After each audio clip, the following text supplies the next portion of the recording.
Hi hello నమస్తే welcome to cube TV. నేను మీ anchor ఈరోజు ఒక స్పెషల్ గెస్ట్తో ఇంటర్వ్యూ చేయబోతాను అనమాట. సో మోస్ట్ ఇన్ఫర్మేటివ్ వీడియో అని చెప్పుకోవచ్చు. సో నా దగ్గర కూడా చాలా డౌట్స్ ఉన్నాయి. సో ఈ సమాజానికి ఒక మంచి మెసేజ్ ఇద్దామని చెప్పి కూడా ఈ ఇంటర్వ్యూ చేయడం జరుగుతుంది. సో ఆ గెస్ట్ ఎవరో కాదు, సో ఎయిడ్స్కి సంబంధించి అలాగే హెచ్ఐవి అంటారు కదా, సో సుపరిచితుడు, సో అందులో స్పెషలిస్ట్ అనమాట. సో డాక్టర్ యనుమందల మురళీకృష్ణ గారు మన దగ్గర ఉన్నారు. సో అలాగే హార్ట్ అటాక్స్ గురించి కూడా సో సార్ చరిత్ర చెప్పాలంటే నిజంగా లిటరల్లీ నేనే షాక్ అయిపోయాను అనమాట. సో నెక్స్ట్ లెవెల్ చరిత్ర, సో అన్ని సార్ మాటలు అది మరిన్ని విషయాలు తెలుసుకుందాం. సార్ నమస్తే. నమస్తే సార్, ఎలా ఉన్నారు సార్? బాగున్నాను. So thank you so much sir వచ్చినందుకు. ముఖ్యంగా సార్ హార్ట్ స్ట్రోక్స్, సో ఈ నేటి సమాజంలో చాలా హార్ట్ స్ట్రోక్స్ లైక్ అంటే ఏజ్ డస్ నాట్ మ్యాటర్ అన్నట్టు. సో ఏజ్ లకి పరిమితం లేకుండా వస్తూనే ఉన్నాయి. లైక్ 13 years బాబుకి హార్ట్ స్ట్రోక్ వస్తుంది, ప్లస్ అలాగే 100 years మధ్యలో కూడా హార్ట్ స్ట్రోక్ వస్తుంది. అసలు ముఖ్య కారణం ఏంటంటే సార్ ఈ హార్ట్ స్ట్రోక్స్ రావడానికి? ప్రధానంగా మానసికమైన ఒత్తిడి, ఏదైతే స్ట్రెస్ అనేటువంటిది రకరకాల హార్మోన్స్ ఏవైతే బీపీని పెంచి రక్తనాళాలని గట్టిపరిచేటువంటి హార్మోన్స్ శరీరంలో విడుదలవుతుంటాయి. అవి ఇటీవల కాలంలో కోవిడ్ తర్వాత బాగా పెరిగిపోయింది. ఈ మానసికంగా ఒత్తిడి, స్ట్రెస్, భయాలు, ఆందోళనలు అనేటువంటివి కోవిడ్ తర్వాత విపరీతంగా పెరిగిపోయింది.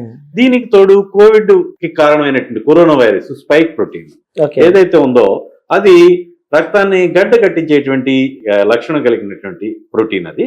సో కరోనా వైరస్ అట్లనే ఆ వైరస్ తర్వాత జరుగుతున్నటువంటి మానసికమైన ఒత్తిళ్లు, ఆందోళనలు, ఈ టెన్షన్ల వల్ల ఈ గుండెపోట్లు అనేటువంటివి ఇప్పుడు బాగా పెరిగినాయి. గతంలో మనం ఆరోగ్యంగా ఉన్న వాళ్ళలో ఆ కుప్పకూలిపోవడం అది తెలియదు. మనం చూసినట్లయితే ఒక కన్నడ నటుడు ఆయన, అట్లనే మనకి ఆంధ్రప్రదేశ్ మంత్రి గారు గౌతమ్ రెడ్డి గారు, అట్లనే కేకే అనేటువంటి గాయకులు, ఇట్లా అనేక మంది చాలా హెల్తీగా మంచి ఫిట్ బాడీతో ఉండి కూడా కుప్పకూలిపోయి ఎర్లీ 50s లోనో లేట్ 40s లోనో చనిపోవడం అనేటువంటిది మనం చూస్తున్నాం. గతంలో ఇంత ఎక్కువగా మనం చూడలేదు. గుండెపోట్లు పెరిగినాయా లేదా అనేటువంటిది క్వశ్చన్ మార్క్ ఉంటారు. చాలా మంది ఏమి పెరగలేదు, మీడియా ప్రభావం మూలంగా రిపోర్ట్ పెరగడం వల్ల గుండెపోట్లు పెరిగిపోయినటువంటి ఒక అపోహలో ఉన్నామని చెప్పేసి ఉంటారు. కానీ ఇక్కడ లెక్కలు మాట్లాడితే మనం చూసినట్లయితే 2022లో అమెరికాలో ఈ ఏదైతే ఇన్సూరెన్స్ అడ్వైజరీ కంపెనీస్ ఉంటాయి, వాటిని SOA అంటాం, సొసైటీస్ ఆఫ్ యాక్చువరీస్, వాళ్ళు ఏం చెప్పారంటే 20% మేరకు గుండెకు సంబంధించినటువంటి మరణాలు పెరిగినాయి అని చెప్పారు. ఇటీవల 2 నెలల క్రితం మన దేశంలో పాలసీ బజార్ అనేటువంటి ఇన్సూరెన్స్ అడ్వైజరీ ఏజెన్సీ వాళ్ళు ఏం చెప్పారంటే కోవిడ్ ముందు ఏవైతే 100 క్లెయిమ్లకి గుండెకు సంబంధించిన జబ్బులతో చచ్చిపోయిన వాళ్ళు 12 మంది ఉంటే, కోవిడ్ తర్వాత ఇప్పుడు గుండెకు సంబంధించిన మరణాల ఇన్సూరెన్స్ క్లెయిమ్లు అనేటువంటి 20 అయినాయి అని చెప్పేసి చెప్పారు 100కి. అంటే గతంలో 100 మంది ఇన్సూరెన్స్ క్లెయిమ్లు గుండె జబ్బులతో చనిపోతుంటే ఇప్పుడు ఇన్సూరెన్స్ చేసుకున్నవాళ్ళు వాటి గురించి మాట్లాడతాం మనం 167, 170 మంది ఈ గుండె జబ్బులతోటి, గుండెపోటుతోటి చచ్చిపోతున్నారు. సో మనం కాదనడానికి ఏమీ లేదు. మన ఫ్యామిలీస్ లోనో, మన ఎక్స్టెండెడ్ ఫ్యామిలీస్ లోనో, మన మిత్రుల్లోనో, మనకు తెలిసిన వాళ్ళలోనో, మన ఇరుగు పొరుగు ఎవరొకరు తక్కువ వయసులోనే, మధ్య వయసులోనో, ఇంకా కొంతకాలంలో చిన్న వయసులో కూడా గుండె జబ్బుతోటి, గుండెపోటుతోటి కుప్పకూలిపోయి తక్కువ కాలం నుంచి చచ్చిపోతున్నారు. ఈ చనిపోయే కేసుల కంటే కూడా ఇంకా అనారోగ్యంతో హాస్పిటల్ పాలయ్యి స్టెంటో లేకపోతే బైపాస్ వరకు వెళ్లే వాళ్ళు కూడా ఇంకా ఎక్కువ మంది ఉంటారు. కాబట్టి ఈ గుండెపోట్లు పెరగడం అనేటువంటిది వాస్తవం. దీనికి కోవిడ్ తర్వాత మానసికమైన ఒత్తిళ్లు, భయాందోళనలు ఇవి ఒక కారణం అయితే, కోవిడ్ దానంతట దానికే ఉన్నటువంటి ఆ కరోనా వైరస్ ఉన్నటువంటి స్పైక్ ప్రోటీన్ కూడా ఈ గుండెపోట్లకి కారణం అవుతుంది నా భావన. అంటే ఏజ్ డస్ నాట్ మ్యాటర్ అంటారు కాబట్టి సార్, అంటే ఎవరికైనా వస్తుందా అట్లా, లైక్ ఏజ్ నుండి ఏజ్ వరకు ఉంటుందా, లేకపోతే ఎవరికైనా సోకుతుందా? అంటే మనం సోషల్ మీడియాలో కానీ బాగా చూస్తూ ఉంటాం వీడియోస్, లైక్ స్కూల్లో చదువుకున్న పాపతో పోలిస్తే కంపెనీకి ఆఫీస్కి వెళ్ళే వ్యక్తికి కూడా హార్ట్ స్ట్రోక్ సడన్ గా అక్కడ నించొని వెంటనే చనిపోయే సిచ్యువేషన్ మనం చూస్తున్నాం. అంటే ఏంటి అంటారు, అంటే ఒక పెద్ద వ్యక్తి అయితే తనకి హెల్త్ ఇష్యూస్ అనుకోవచ్చు, లేకపోతే ఆ ఫుడ్ టైం టు టైం తీసుకోకపోతే సంథింగ్ హెల్త్ ఏదని అనుకోవచ్చు. బట్ చిన్న పిల్ల, సో తనకి మంచి ప్రోటీన్ ఫుడ్ తీసుకున్నా కూడా చిన్న పిల్లలు కూడా చనిపోవడం మనం చూస్తున్నాం. అంటే ఆ పర్టికులర్ కేసుకు సంబంధించి చిన్న వయసు 9th క్లాస్ ఎంతో ఒక అమ్మాయి అబ్బాయి ఎవరు చనిపోయారని విన్నా. అది నేనైతే గుండెపోటుగా భావించను. ముందే ఆ విద్యార్థికి వేరే గుండెకు సంబంధించినటువంటి జబ్బు ఉండొచ్చు, ఓ వాల్వ్ సంబంధించిన సమస్య, లేదా ఇంకా ఏదైనా సమస్య ఉండొచ్చు, లేదా కొన్ని ఎరిథమియాస్ అంటాం, గుండె అవలయాలు అంటాం, లయ తప్పడం అలాంటి ఏవైనా ఉండొచ్చు. అది గుండెపోటుగా నేనైతే భావించను. కానీ గుండెపోటుకి వయసు బాగా ఉండే కొద్దీ తగ్గిపోవడం, తక్కువ వయసులో గుండెపోటు గురవడం అనేటువంటిది వాస్తవం. ఓకే, లైక్ అంటే ఎలాంటి సిమ్టమ్స్ వస్తాయి సార్? లైక్ హార్ట్ స్ట్రోక్ వచ్చే ముందు ఏమైనా మనకి హింట్ ఇస్తూ ఉంటుందా ఒక వ్యక్తికి? ఛాతీ బిగిసినట్టు ఉండడం, అట్లానే ఆందోళనగా ఉండడం, గుండె దడగా ఉండడం, ఇవన్నీ ఉంటూ ఉంటాయి. చాలా మంది ఎసిడిటీ అని చెప్పేసి కొట్టిపారేస్తూ ఉంటారు. ఇప్పుడు కార్డియాక్ అరెస్ట్ ఏదైతే గుండెపోటు మూలంగా తక్షణం ఒక్కొక్కసారి గుండె ఆగిపోవడం అనేటువంటి జరుగుతుంటది, అది వెంటనే గుండె మరణానికి దారితీస్తుంది. అట్లా కాకుండా ఇన్ఫార్క్షన్ ఉంటుంది, ఏదైతే గుండె పోటు అనేటువంటిది అది నెమ్మదిగా నొప్పి అలాగే ఉండి గంటల పాటు అట్లా రోజు అట్లా ఉండి ఉంటుంది. అలాంటి వాళ్ళలో ఎక్కువ మంది వెంటనే వైద్య సహాయం అందితే కనుక బతికేటువంటి అవకాశాలు చాలా ఎక్కువగా ఉంటాయి. సో చాలా మంది ఈ కన్ఫ్యూజన్ లో ఉండకూడదు. గుండెపోటుకి అట్లా ఎసిడిటీకి మనం కన్ఫ్యూజ్ కాకూడదు. చాలా మందికి అదే డౌట్ ఉంటుంది సార్, లైక్ చిన్న పెయిన్ వస్తుంది అనుకుంటారు, బట్ అది హెవీ అయ్యేదాకా తెలియదు చాలా మందికి. చాలా మంది ఆ రకంగానే వైద్య సహాయాన్ని బాగా ఆలస్యం చేసి ప్రాణాల మీద తెచ్చుకోవడం చూస్తూ ఉంటాం. సో అది ఎప్పుడైతే అంతవరకు లేనటువంటి ఎసిడిటీ ఒక్కసారిగా మొదలైందని మనం అనుకోక్కర్లేదు. సో మిగతా విషయాల్లో కూడా మనం మారాల్సిన అవసరం ఉంది. ఎసిడిటీ అనేటువంటిది ఎందుకు వస్తుంది? శరీరానికి పడనటువంటి లేదా శరీరం తట్టుకోగలిగిన దానికంటే ఎక్కువ మసాలాలు లేకపోతే పులుపు లేకపోతే కారం ఎక్కువ తినడం వల్ల ఎసిడిటీ వస్తుంది. సో మనం రుచుల వరకు యాక్సెప్టబుల్ కానీ అది ఎంతవరకు మనం శరీరం సహకరిస్తుందని అంతవరకు వెళ్ళాలి. బియాండ్ దట్ మనం ఈ ఎసిడిటీలు అవి తెచ్చుకోవాల్సిన అవసరం లేదని నేను అనుకుంటాను. ఓకే సార్, ఇంకోటి హార్ట్ స్ట్రోక్ కి సంబంధించి కూడా ఎక్కువ నైట్ టైమ్స్ లో వస్తుంది అని చెప్పి వింటూ ఉంటాం. లైక్ అంటే నైట్ టైం ఎక్కువ వస్తుంటా లేకపోతే డే టైం ఎక్కువ వస్తూ ఉంటుందా? సాధారణంగా హార్ట్ స్ట్రోక్ అనేది ఉదయాన్నే వస్తాయని ఎక్కువగా వస్తాయనేది అనేక పరిశోధనలు తేలింది. అయితే ఎక్కువ ఎసిడిటీ అనేటువంటిది ఎక్కువ వస్తుంది night time. Night time acidity ఎందుకు వస్తుందంటే ఎసిడిటీ అనేటువంటిది పెర్సెప్షన్ ఎట్లా మనం ఈ మంట అనేటువంటిది ఏ రకంగా ఫీల్ అవుతూ ఉంటే యాసిడ్ ఉత్పత్తి అవుతూ ఉంటే మనం పగలైతే ఏదో తింటూ ఉంటాం. అది తింటా ఉన్నప్పుడు అది డైల్యూట్ అవుతుంది, దాని మూలంగా మనకు పెయిన్ తెలియదు. రాత్రి ఎక్కువ సందర్భం ఎక్కువ గంటల పాటు ఏ నిరాహారంగా ఉండడం మూలంగా ఆ యాసిడ్ అది ఇరిటేషన్ కలగజేస్తూ ఉంటుంది, అది మంట కలగజేస్తుంది. సో రాత్రిళ్ళు ఎసిడిటీ సమస్యలు ఎక్కువ అవుతూ ఉంటాయి. అట్లనే గుండె పోట్లు అనేటువంటివి తెల్లవారుజాము నుంచి ఉదయం వరకు ఎక్కువగా ఉండేటువంటి అవకాశాలు ఉన్నట్టుగా అనేక సందర్భాల్లో రుజువైంది. ఈ హార్ట్ స్ట్రోక్ కి సంబంధించి సార్ యువత ముఖ్యంగా ఎలాంటి జాగ్రత్తలు తీసుకుంటే మంచిది అంటారు? ఎందుకంటే సో నేటి యువత రేపటి భారత పౌరులు అంటారు కాబట్టి సో వాళ్ళు ఎలాంటి జాగ్రత్తలు తీసుకుంటే బెస్ట్ అంటారు? ఎందుకంటే బాగా చూస్తున్నాం మనం ఈ హార్ట్ స్ట్రోక్ ఎక్కువ ముఖ్యంగా యువతలో. సో ఎలాంటి జాగ్రత్తలు తీసుకోవాలంటారు? మేము చదువుకునేటప్పుడు ఒక మాట చెప్తుంటారు, టైప్ ఏ పర్సనాలిటీ అనేవారు. ఓవర్ అంబిషియస్ గా ఉంటున్నాం, ఎక్కువ టెన్షన్ గా ఉంటున్నాం పరుగు జీవితం పట్ల, లైక్ మనం ఏమంటాం అంటే కెరీరిస్ట్ ధోరణి, ఈ రకమైనటువంటిది. అలాగే భవిష్యత్తు పట్ల భయం, ఆందోళన, ఏమైపోతుంది ఏంటి, ఇట్లాంటివి ఎక్కువ ఆందోళనతో ఎక్కువ స్ట్రెస్ఫుల్ లైఫ్ లీడ్ చేసే వాళ్ళ వల్ల ఇప్పుడు ఎక్కువ గుండెపోట్లకి గురయ్యేటువంటి అవకాశం ఉంది. సో వీళ్ళంతా ఏమి అయిపోదు, మనం ఏవో గోల్స్ పెట్టుకుని ఇట్లాగా అవి కావాలి ఇవి కావాలి ఏమి అక్కర్లేదు, సాధారణంగా కూడా బతకొచ్చు, ప్రశాంతంగా బతకొచ్చు, ప్రేమపూర్వకంగా బతకొచ్చు, ఆత్మీయంగా బతకొచ్చు, ఉల్లాసంగా బతకొచ్చు.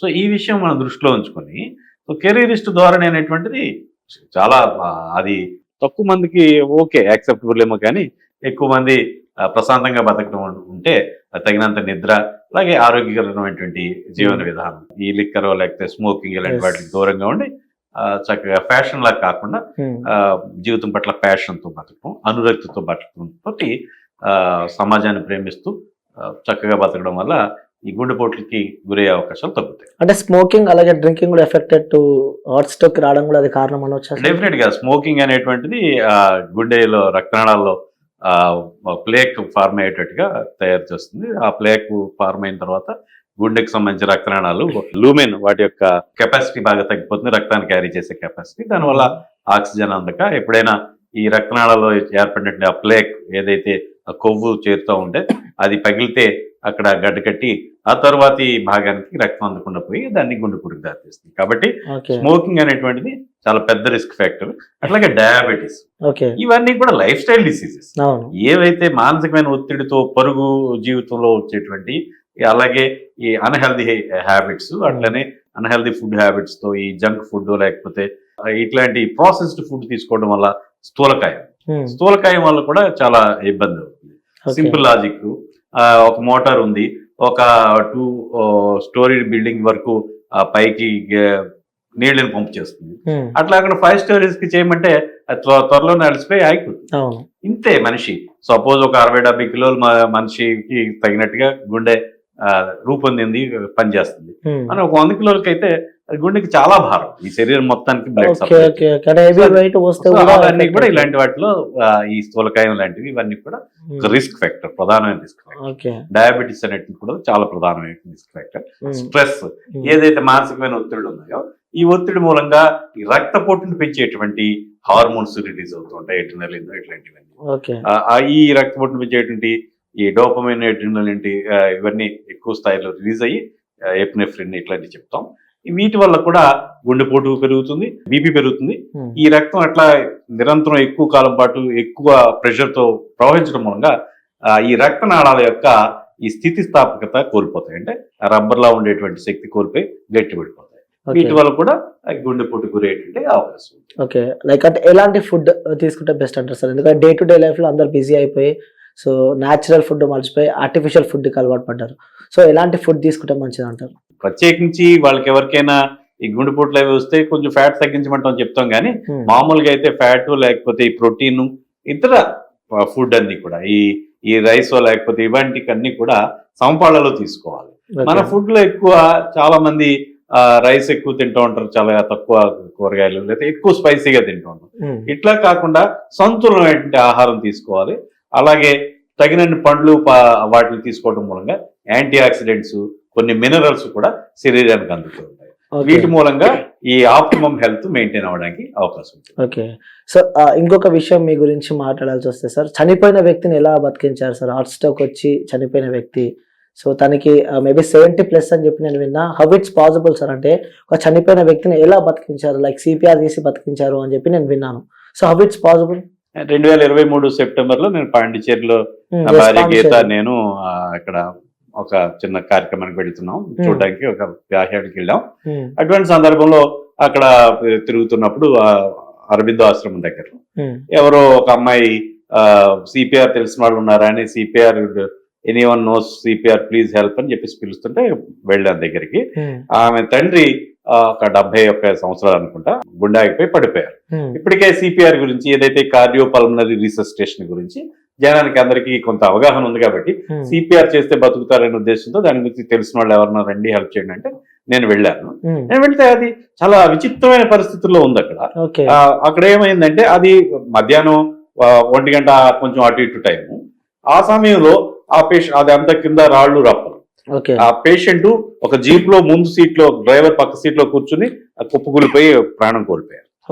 అలాంటి పరిస్థితుల్లో తీసుకొచ్చి ప్రాణం నేల మీద పడుకోబెట్టి సిపిఆర్ చేస్తే, సిపిఆర్ అనేటువంటిది గుండెని గట్టిగా మనం మధ్యలో మొదలుపెట్టి కొంచెం ఎడం వైపుకి వచ్చేటట్టుగా అరచేతి తోటి అదుముతూ నిమిషానికి, అంటే సెకండ్కి 2 సార్లు చెప్పిన, నిమిషానికి ఒక 120 సార్లు చెప్పిన అదమారు. దీన్ని ఏమంటామంటే కంప్రెషన్ ఓన్లీ లైఫ్ సపోర్ట్ అంటాం. గతంలో ఇంకో రకంగా చేసేవాళ్ళం. ఊపిరి నోట్లో బలంగా తీసుకుని ఆ పేషెంట్ కి నోట్లో నోరు పెట్టి ఊపిరి వదలటం, ఆ తర్వాత ఈ గుండెని గట్టిగా అదిమి వదలటం. ఆ గట్టిగా అదిమి వదలటం అనేటువంటిది అదే అక్కడ క్రూషియల్ పాయింట్. గట్టిగా అదిమి వదిలేటప్పటికి గుండె చాంబర్స్ లో ఉన్నటువంటి, గుండె గదుల్లో ఉన్నటువంటి రక్తం మొత్తం మెదడు వరకు వెళ్ళాలి, మళ్ళీ వెనక్కి రావాలి. అలా అంత గట్టిగా అదవాలి. ఇంకా గట్టిగా అదిమేసి ఎముకలు వెరగొట్టేంత కాదు, అట్లానే ఉత్తునే అలా పైపైన అంటే అది రక్తం పైకి వరకు వెళ్ళదు. అంటే ఆ టెక్నిక్ బాగా తెలుసుండి మనం చేయగలిగితే సో పేషెంట్ రికవర్ అయ్యే అవకాశాలు కొంత ఉన్నాయి. సో నేను వెంటనే ఆ పేషెంట్ ని నేల మీద పట్టుకోబెట్టే అంత రాళ్ళు రప్పుడు భయంకరమైన ఎండ అది, అలా ఎండలో అలా ఉన్న పరిస్థితి. అప్పుడు ఏం చేస్తామంటే నేను కింద పడుకోబెడితే వెనకాల గాయం అవడం, పేషెంట్ బతకపోవడం తర్వాత విషయం, వెనకాల గాయం అవడం ఏమవడం తప్ప ఇంకేం ఉపయోగం లేదు. సో ఆ పేషెంట్ నేను ఆ సీట్ లో ఈ టార్సో అంటాం, ఏదైతే మెడ నుంచి ఈ నడుము వరకు ఉన్నటువంటి ఆ కట్టి వరకు ఉన్నటువంటి భాగాన్ని ఆ సీట్ లో ఉంచి అటువైపు ఒకవైపుకి వాల్చి, కాళ్ళేమో సీట్ కార్లోంచి ఆ జీప్ నుంచి బయటకు వస్తే బయట వాళ్ళు ఎవరు పట్టుకున్నారు, అటువైపు వాల్చిన తలని ఇంకొకరు పట్టుకుంటే నేను అక్కడే సిపిఆర్ చేశాను. చేస్తే అతను 2 నిమిషాల్లోనే అతను ఊపిరి తీసుకోవడం, మళ్ళీ గుండె మొదలైంది. ఆ వెంటనే నేను ఈ లోపల వేరే వాళ్ళు అంబులెన్స్ కి పిలిపివ్వడం, ఆ అంబులెన్స్ కాస్త అక్కడ జిప్మర్ అంటాం, Jawaharlal institute of post graduate education and research అంటాం, మెడికల్ ఎడ్యుకేషన్ అండ్ రీసెర్చ్. ఆ జిప్మర్కి పంపించాం. పంపించిన తర్వాత సాయంత్రం నేను 4-5 ఆ టైంకి నేను వెళ్ళి అతను రికవర్ అయిన తర్వాత నేను అతన్ని పలకరించడం జరిగింది. సో ఇది ఒక అద్భుతమైన విషయం నాకైతే.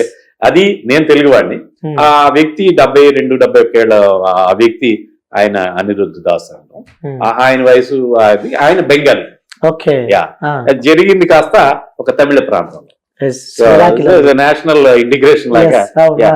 నేనేం పెద్దగా దాన్ని పర్సూ చేయలేదు, కానీ ఇలాంటిది అవార్డులు ఉంటే జాతీయ స్థాయిలో వచ్చే అవకాశం కూడా ఉంటాయి. నేను ఒక తెలుగువాడు బెంగాలీ మనిషిని తమిళ ప్రాంతంలో బతికించాను. అతను తర్వాత నేను ఫోన్ చేశాను, అతను హాస్పిటల్కి వెళ్ళి నేను నా భార్య గీత నేను వెళ్ళి అతను పలకరించాం.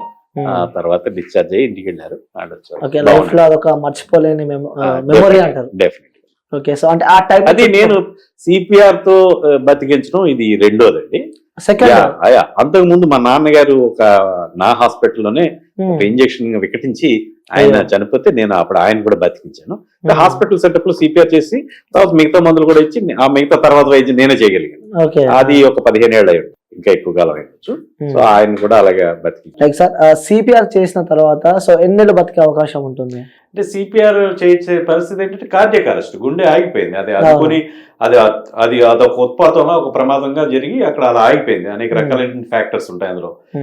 ఆ తర్వాత బతికాడంటే అతను నార్మల్ గానే బతుకుతాడు, అదేమి ఇంకా ఇంపాక్ట్ ఉండదు. కొద్ది నిమిషాల్లో బతికించగలిగితే ఇంక మామూలుగా ఉంటాడు.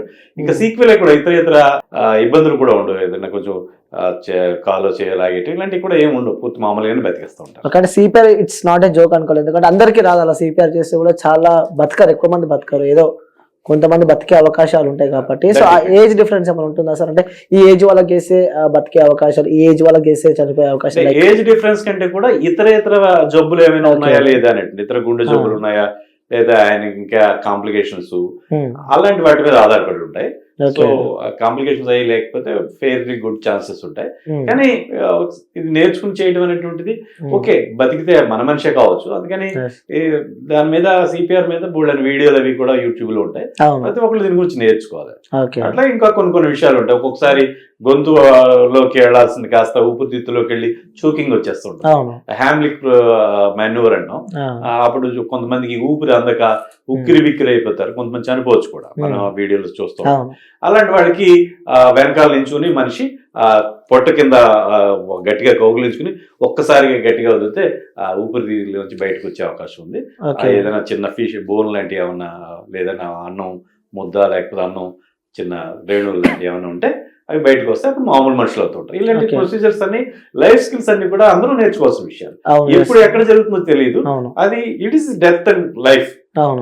తెలిస్తే బతుకు, తెలియకపోతే ఆ పేషెంట్ ఆ వ్యక్తి అక్కడ మనం కోల్పోతాం. Okay, so next sir HIV AIDS. So నేటి సమాజంలో చాలా ఎక్కువ చూస్తూ ఉన్నాం. లైక్ అంటే అక్రమ సంబంధాలు అంటారు, లైక్ అంటే పెళ్ళైన తర్వాత కూడా సో వేరే వాళ్ళతో అక్రమ సంబంధాలు పెట్టుకొని, సో ఈ ప్రజెంట్ ఉన్న సిచ్యువేషన్ లో బాగా చూస్తున్నాం మనం.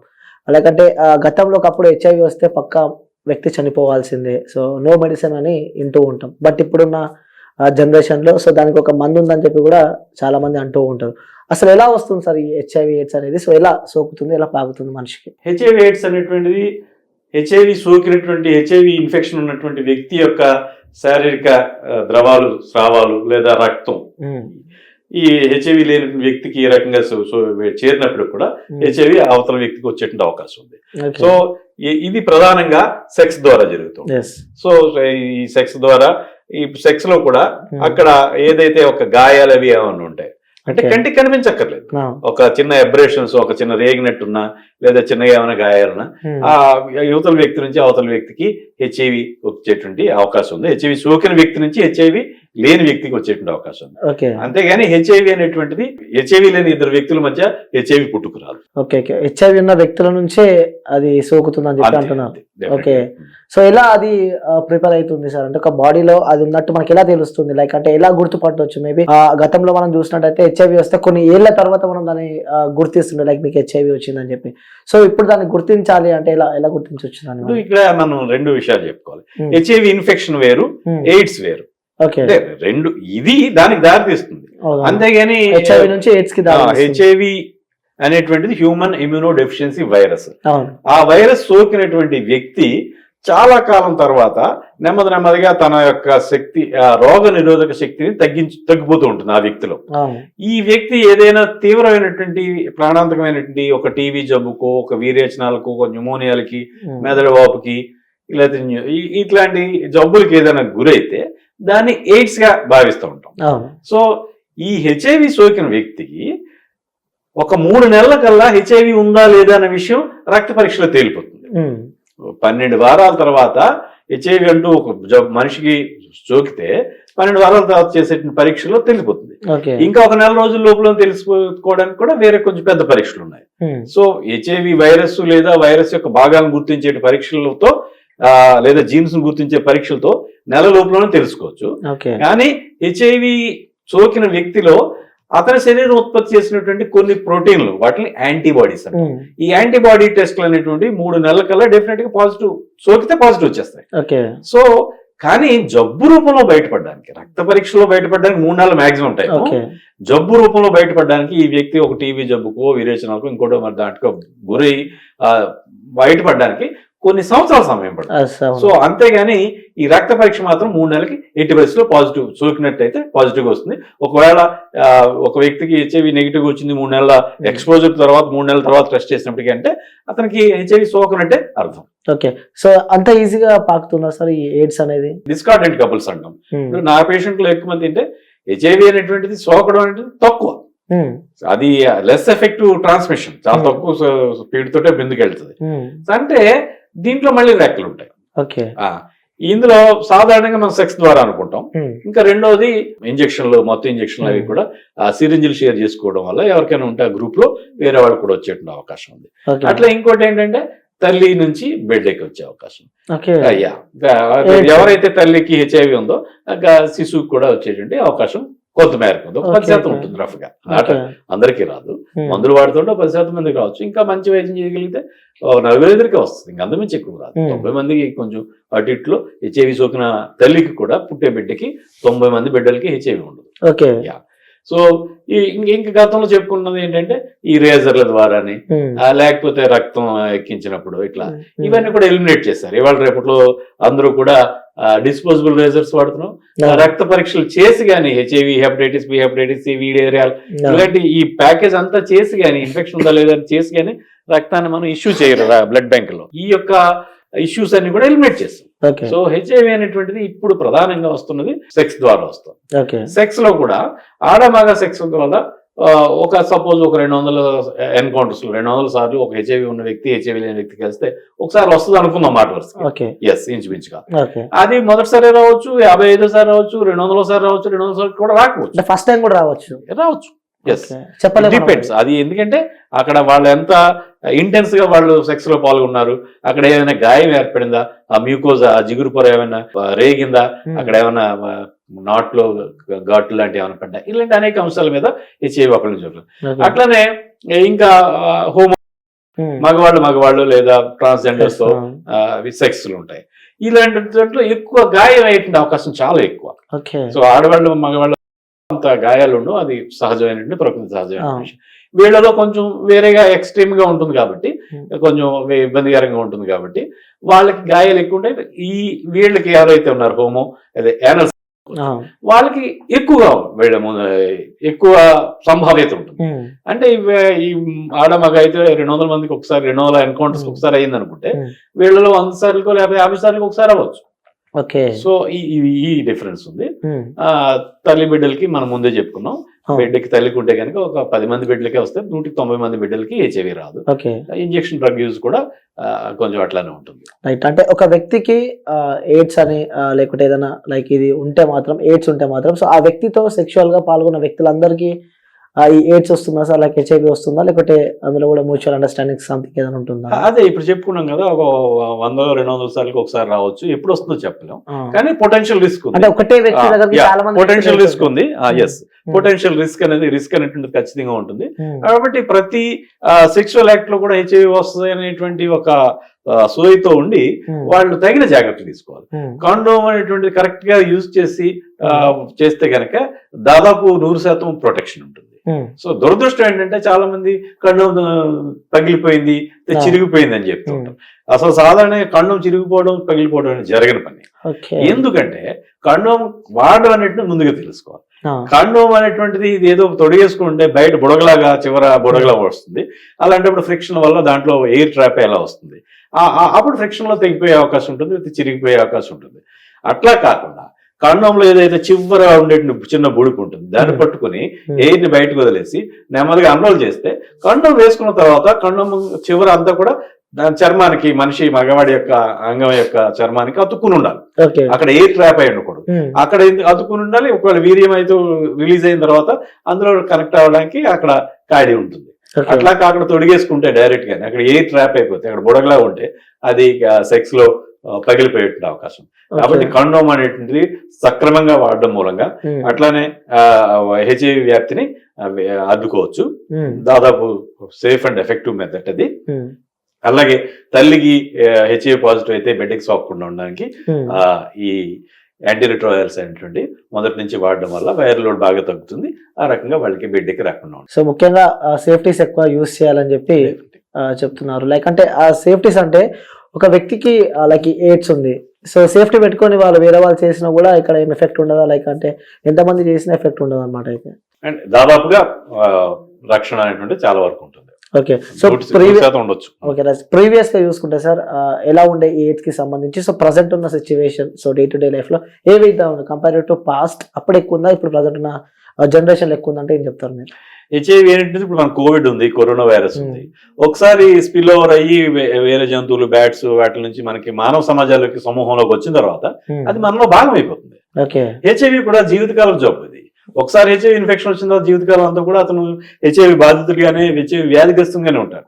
వైద్యం తీసుకుంటూ వైరస్ అదుపులో చేసుకుంటూ ఆరోగ్యంగా జీవించవచ్చు, అది వేరే విషయం. కానీ వైరస్ ఇన్ఫెక్షన్ మాత్రం లైఫ్ లాంగ్ ఉండిపోతుంది. సో ఇప్పుడు మీరు అడిగింది ఏంటి, హెచ్ఐవి అనేటువంటిది ఇంక్రీజ్ అయిందా డిక్రీజ్ అయిందా? ఇప్పుడు మన భారతదేశంలో ప్రస్తుతం 25 లక్షల మంది హెచ్ఐవి ఎయిడ్స్ వ్యాధిగ్రస్తులు ఉన్నారు. తెలుగు రాష్ట్రాల్లో 5 లక్షల మంది హెచ్ఐవి వ్యాధిగ్రస్తులు ఉన్నారు. భారతదేశం జనాభాలో తెలుగు రాష్ట్రాల జనాభా అంటే 16 మందికి ఒకళ్ళు తెలుగు వాళ్ళు ఉన్నారు. అంటే 6% మంది, కొంచెం అటు ఇట్లు తెలుగు వాళ్ళు. భారతదేశం జనాభాలో 6% తెలుగు వాళ్ళు, 16 మందిలో ఒకళ్ళు తెలుగు వాళ్ళు. కానీ ఎయిడ్స్ వ్యాధిగ్రస్తుల్లో 25 లక్షలు 5 లక్షల మంది ఉన్నారంటే ఒక 5గురిలోనూ ఒకళ్ళు తెలుగు వాళ్ళు. సో 20% మనకి తెలుగు వాళ్ళు రోగులు ఉన్నారు. అంటే తెలుగు జనాభా 6% అయినప్పటికీ 20% హెచ్ఐవి పేషెంట్లు తెలుగు పేషెంట్లు ఇండియాలో. ఇది చాలా ఆందోళనకరమైన విషయం. మనం సందర్భం వచ్చినప్పుడల్లా కూడా ఈ హెచ్ఐవి ఎయిడ్స్ పొంచి ఉంది. ఇవాళ రేపట్లో కొంచెం మన సమాజంలో యాటిట్యూడ్ లో పెర్మిసివ్నెస్ వచ్చింది. ఒక రకమైనటువంటి విలువల సడలింపు ధోరణి వచ్చింది. ఒక రకమైనటువంటి కూడా పెరిగిందని చెప్పచ్చు. దాని మూలంగా ఒకప్పుడు ఎప్పుడో ఒక మన ఆరోగ్య శాఖ మంత్రి ఒక ఆవిడ ఉండేవారు. ఆవిడ ఒక మాట అన్నారు, నువ్వు ఎవరితో పడుకున్నావు నాకు అనవసరం, కండం వాడేవా లేదు అన్నది నాకు అవసరం. ఆ రకమైనటువంటి యాటిట్యూడ్, ఖచ్చితంగా కండం వాడాలి అనేటువంటిది అందరూ రికార్డ్ చేసుకోవాలి, రిజిస్టర్ చేసుకోవాలి. దురదృష్టం ఏంటంటే గతంలో ఎక్కువగా పేదలు లేకపోతే ఎక్కువగా చదువుకోలేని వాళ్ళు హెచ్ఐవి. ఇవాళ రేపట్లో కొంచెం ఏదైతే మనం పెర్మిసివ్నెస్ పెరిగింది యాటిట్యూడ్ లో, దీని మూలంగా కొంచెం లిక్కర్ తీసుకుని సెక్స్ లో పాల్గొనడం వల్ల దానివల్ల ఏంటంటే కన్ను వాడాలనేటువంటి ఆలోచన ఉండదు.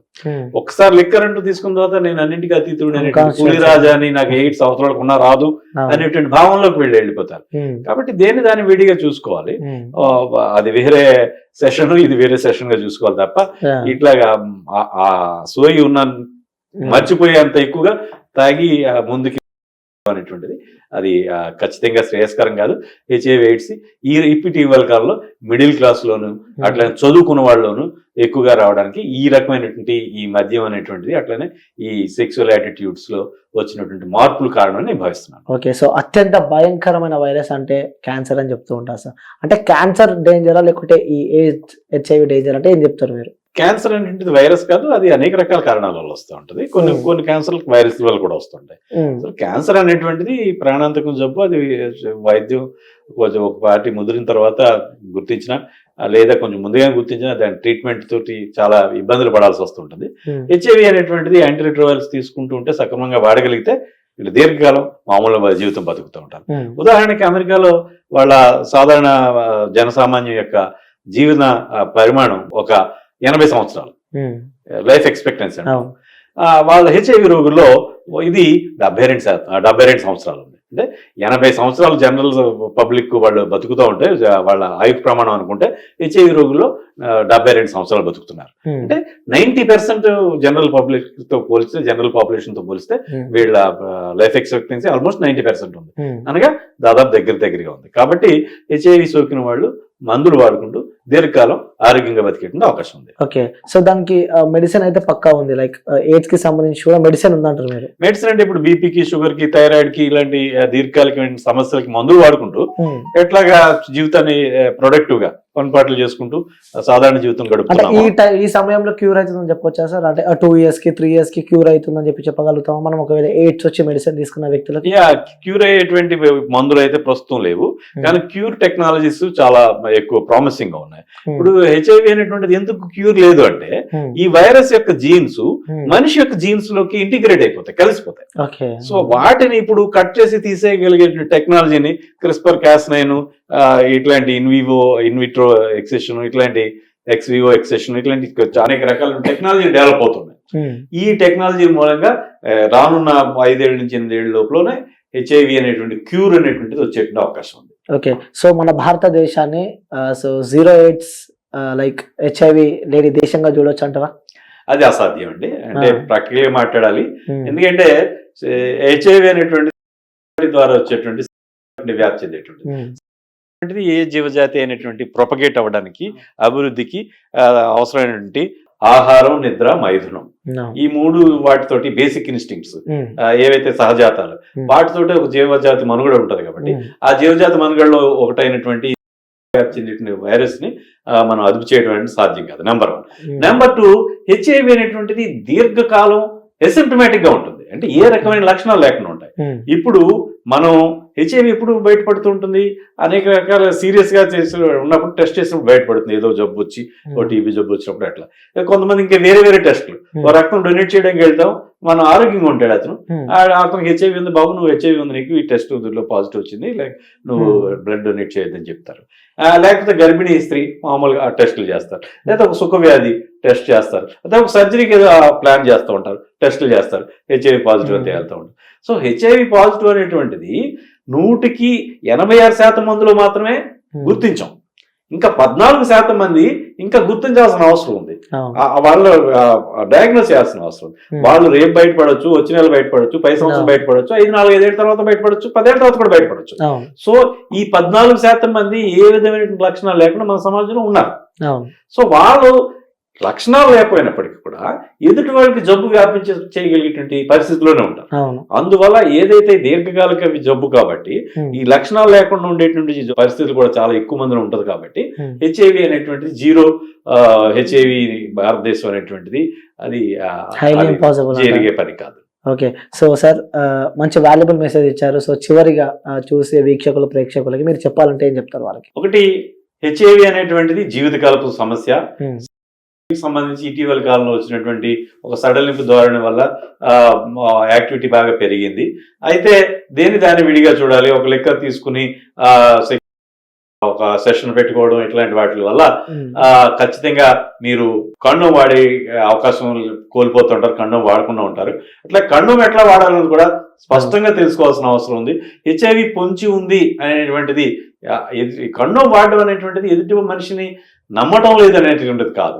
అది మనం హెచ్ఐవి టెస్ట్ ఇద్దరు చేయించుకోలేదు కాబట్టి ఇద్దరు ఒకరినొకరి యొక్క గౌరవం, ఒకరికి ఆరోగ్యం పట్ల, జీవితం పట్ల శ్రద్ధ వహించడంగా భావించి ప్రతి ఎక్స్ట్రా మ్యారిటల్ రిలేషన్లోను, వ్యవహారంలోను, ప్రతి ఎన్కౌంటర్కి కండోమ్ తప్పనిసరిగా వాడాలి. అలాగే గర్భిణీ స్త్రీలు వాళ్ళు తప్పనిసరిగా హెచ్ఐవి టెస్ట్ చేయించుకుని అవసరమైతే మందులు వాడాలి. అలాగే ఇంజెక్షన్ డ్రగ్ యూజర్స్ ఎవరైతే ఉన్నారో వాళ్ళు ఎట్టి పరిస్థితుల్లోనూ నీడిల్ షేరింగ్లు, సిరింజ్ షేరింగ్లు అనేటువంటి చేయకూడదు. Okay. So thank you sir, thank you so much. మంచి వాల్యుబుల్ ఇన్ఫర్మేషన్ ఇచ్చారు. Thank you. 89 doctors day special కుటుంబ సభ్యుల మెడిసిన్ పై 50% తగ్గింపు, డాక్టర్ కన్సల్టేషన్ ఉచితం, డైట్ మరియు ఎక్సర్సైజ్ చార్ట్, ఇమ్యూనిటీ బూస్టర్ మరియు ఫ్రీ కౌన్సిలింగ్, అన్ని రకాల అనారోగ్య సమస్యలకు 89 తో పరిష్కారం.